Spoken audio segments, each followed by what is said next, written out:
ലോകത്തെ തന്നെ അമ്പരപ്പിച്ച് 1974 ഭൂമിക്കടിയിൽ നിന്ന് ചൈന ഒരു സൈന്യത്തെ തന്നെ കുഴിച്ചെടുത്തു. ഇന്ന് ടെറാക്കോട്ടെ ആർമി എന്ന് ലോക പ്രശസ്തമായ ആ സൈന്യം മുഴുവനും ചുട്ട കളിമണ്ണിൽ തീർത്തതായിരുന്നു. അതും പൂർണ്ണ മനുഷ്യരൂപത്തിൽ യുദ്ധ സന്നദ്ധരായ സൈനികരുടെ ശില്പമായിരുന്നു. ഷാങ്സി പ്രവിശ്യയിൽ നിന്നായിരുന്നു ഈ ശില്പങ്ങളുടെ അത്രയും കുഴിച്ചെടുത്തത്.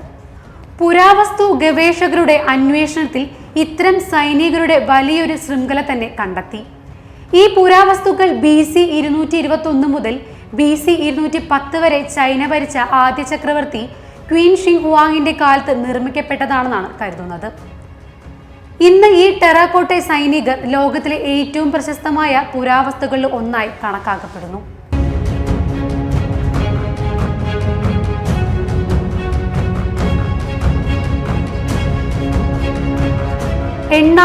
സൈനികർ, 520 കുതിരകളെ പൂട്ടിയ 130 രഥങ്ങൾ, 150 കുതിരപ്പടയാളികൾ എന്നിങ്ങനെ അതിവിപുലമായ സൈന്യത്തെയാണ് വയലിൽ നിന്ന് കണ്ടെത്തിയത്. എന്നാൽ അതിവിപുലമായ ഒരു സൈന്യത്തെ കുഴിച്ചെടുത്തെങ്കിലും ക്വീൻ ഷിങ് ഹുവാങ്ങിന്റെ ശവകുടീരം ഖനനം ചെയ്യാൻ പുരാവസ്തു ഗവേഷകർക്ക് ഇതുവരെ കഴിഞ്ഞിട്ടില്ല. അതുകൊണ്ട് തന്നെ 2000 വർഷം മുമ്പ് അടക്കം ചെയ്യപ്പെട്ട ആ ആദ്യ ചൈനീസ് ചക്രവർത്തിയുടെ ശവകുടീരത്തെക്കുറിച്ചുള്ള രഹസ്യങ്ങൾ ഇന്നും അജ്ഞാതമായി തുടരുന്നു. ചക്രവർത്തി ക്വീൻ ഷിങ് ഹുവാങ്ങിന്റെ ശവകുടീരം തുറക്കാത്തതിന്റെ പ്രധാന കാരണം അത്തരമൊരു നീക്കം സൈറ്റിന് കേടുപാട് വരുത്തുമെന്നുള്ള ആശങ്കയാണ്. ഇത് ചൈനയുടെ ആദ്യ ചക്രവർത്തിയെക്കുറിച്ചുള്ള വിലപ്പെട്ട ചരിത്ര വിവരങ്ങൾ നഷ്ടപ്പെടാൻ കാരണമാകുമെന്ന് പുരാവസ്തു ഗവേഷകർ കരുതുന്നു.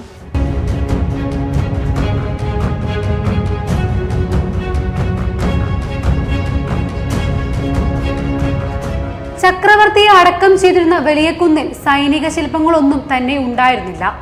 ഇത് മുതിർന്നവരോടുള്ള ബഹുമാനം മൂലമാകാം. എന്നാൽ ഇന്നും ഈ കുന്ന് തുരന്ന് അകത്ത് കയറി ചക്രവർത്തിയുടെ ശവകുടീരം തുറന്ന് ഖനനം ചെയ്യാനുള്ള സാങ്കേതിക വിദ്യ ഇല്ലെന്ന് ടെറാക്കോട്ടെ വാരിയർ എക്സിബിഷന്റെ ക്യൂറാറ്റോറിയൽ കൺസൾട്ടന്റായി ജോലി ചെയ്തിരുന്ന പുരാവസ്തു ഗവേഷകൻ ക്രിസ്റ്റി റോമിൻ പറയുന്നു. ചൈനയിൽ ഇതുവരെ നിർമ്മിച്ചതിൽ വെച്ച് ഏറ്റവും ആഡംബര ശ്മശാന സ്ഥലമായി കണക്കാക്കപ്പെടുന്ന ഈ ശവകുടീര സമുച്ചയം ഒരു ആസൂത്രിത നഗരത്തിന് സമാനമാണ്.